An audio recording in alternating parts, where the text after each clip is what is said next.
At 6:00 a.m., I stepped onto my deck and froze. 8 strangers were cannonballing into my $30,000 pool, while HOA President Karen Whitfield lounged on my inflatable flamingo like she held the deed to my life. And in that second, something in me snapped. That wasn't going back. By sundown, that war I never asked for had my water glowing neon in front of news cameras, Karen screaming about harassment, and the only person the cops were interested in was her. If that sounds wild, already, buckle up, because this started long before the powder hit the water, and I was the last person in this neighborhood anyone expected to fight back. I moved into Crestwood Landing right after my divorce. Fresh boxes on the floor, cheap beer in the fridge, and one stubborn dream. A backyard that was mine. I'm an electrician. Long days. Crawl spaces. Truck lunches. Nothing fancy. And for once I had just enough from the settlement to build something beautiful instead of patching other people's damage. That saltwater pool with the clean tile and soft lighting that was my reset button. My proof I hadn't completely wrecked my life. Crestwood had an HOA fine. I figured it meant clean sidewalks, no purple houses, maybe a newsletter about potlucks. First meeting, I walk in. Trying to be a good neighbor, burnt coffee in hand.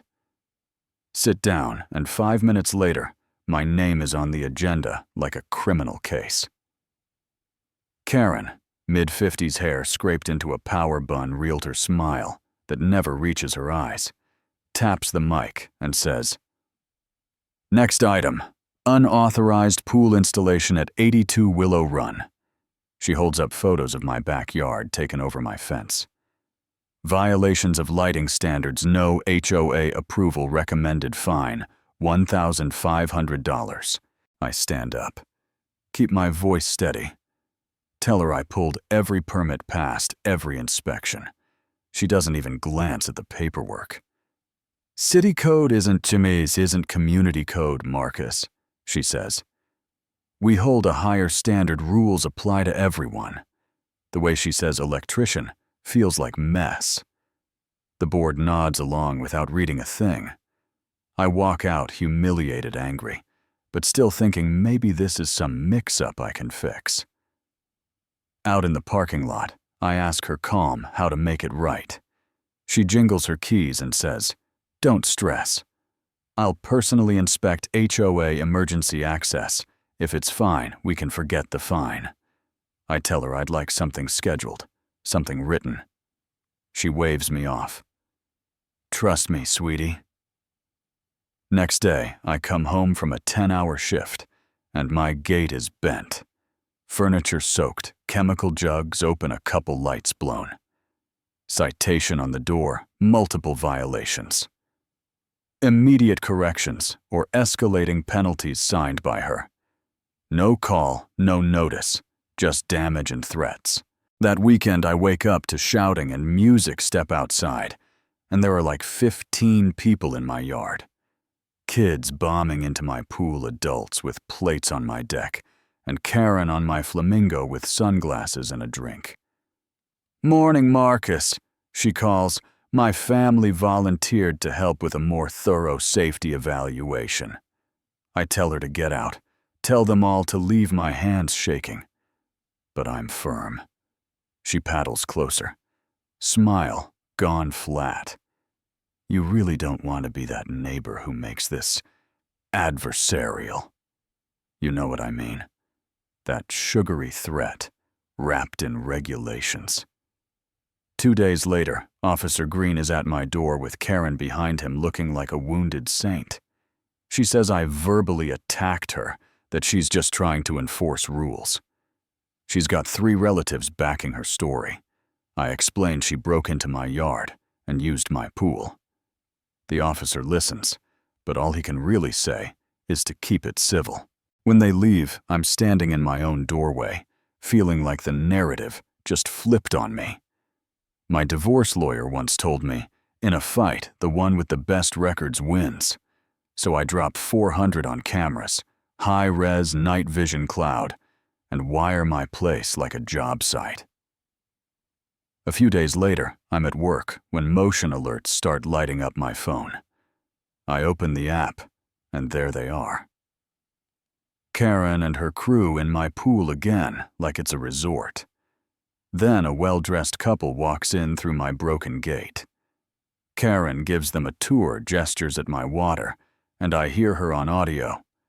Residents here enjoy access to premium shared amenities like this pool. Very exclusive.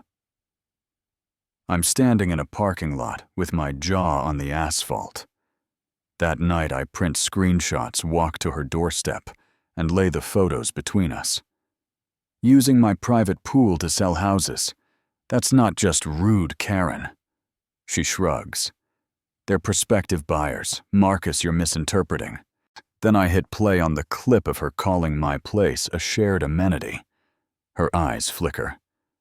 Recording me is illegal, she snaps. One-party consent on my property.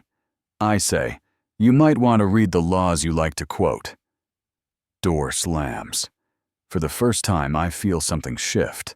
I'm still the underdog, but I'm not unarmed. She hits back with a complaint to the city about unlicensed electrical work. Real inspector shows up, Karen hovering just close enough to hear. He checks everything I hand him. My binder, he signs off clean, pulls her aside and reminds her filing false reports can have consequences. She glares at me like I'm the one abusing the system. Next, my insurance company sends a letter based on documented, unauthorized use of my pool. My place is now a higher liability risk, premiums nearly double unless I install an expensive fence. Let that sink in. Her trespassing becomes my bill. I start running numbers in my head, wondering if she can actually push me out of my home, and that's when Helen steps in. Helen is my neighbor across the fence, retired paralegal, with sharp eyes and a softer heart than she'll admit. She sits me down, tells me to bring every document, original covenants, bylaws, letters, everything. We cover her dining room in paper. Hours later, she taps a clause nobody's touched in years. Any homeowner can designate a private amenity as community accessible, shifting maintenance, supervision, and a fat chunk of liability to the HOA's master policy. It's supposed to encourage shared spaces. Helen leans back, smiles. She's already treating your pool like a community perk. Make it official. See how she feels when everyone uses it. The idea is petty and righteous at the same time. The next morning, I file the form by the book, CC the insurer, send it certified to the board. That afternoon, I bolt up a fresh sign, Crestwood Landing Community Pool, authorized access for residents, Covenant 6.4. 15 minutes later, Karen marches up my driveway, papers in her hand. You can't weaponize this clause, she spits. You'll destroy property values. I tell her, you advertised my pool as shared. Now it is. HOA maintains it. HOA insures it. Or you can admit you lied. Behind her, kids are reading the sign and cheering. Her smile cracks. For once, she has no line ready. While she's scrambling, Helen keeps digging pulls and Linda a CPA down the street. They track payments, company names, addresses. Turns out the HOA's been paying Karen's husband's pool service to maintain a community pool we don't officially have, plus consulting fees to Karen's design firm, plus security upgrades nobody has seen. The totals aren't small. This is real money stolen from people who think they're covering landscaping and lighting. My pool was about to be the fake amenity that justified their next round of invoices.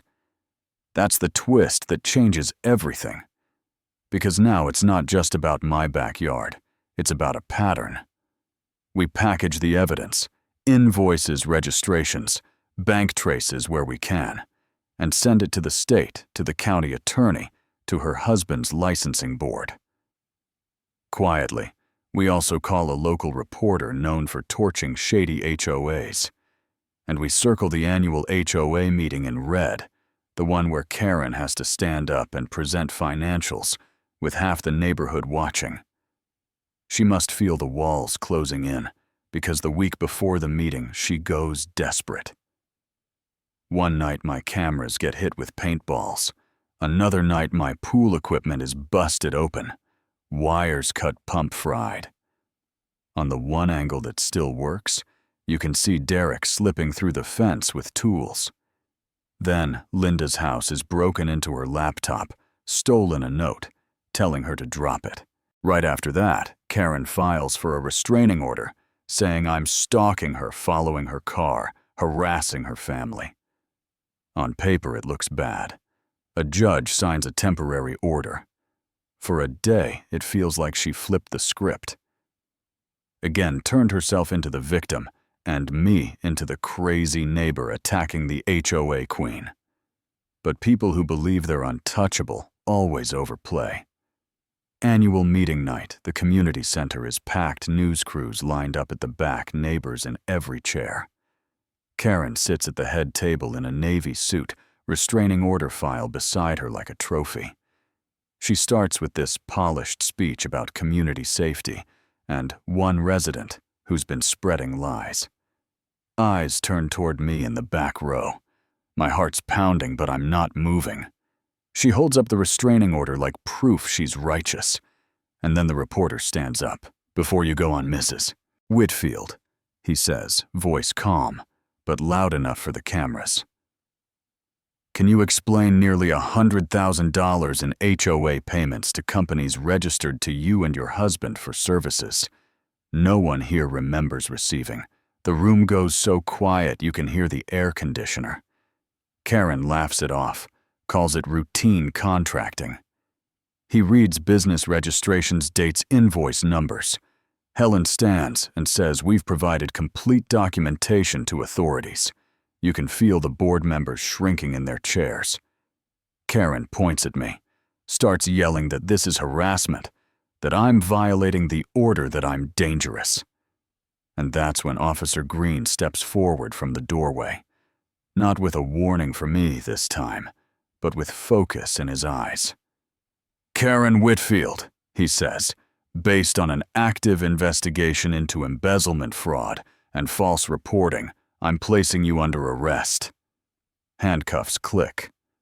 Derek tries to slip out of the side door, walks straight into two more officers. Neighbors gasp. Cameras record. And all those people who thought I was the problem are watching their president get walked out. I pull a little bottle from my pocket, pour in a pinch of pool shock, give it a shake. Under the fluorescent lights, the water flashes bright, unnatural.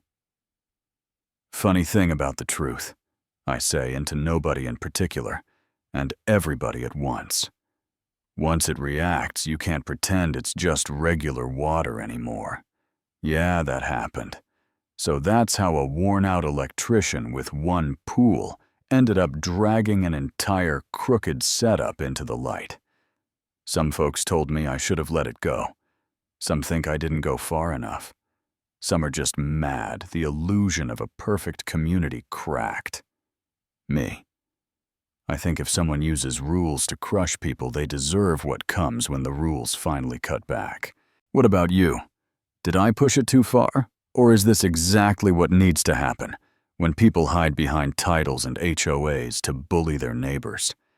And if you've lived through your own HOA horror story, or watched someone abusive fall from their little throne, tell me in the comments, because stories like this shouldn't stay quiet.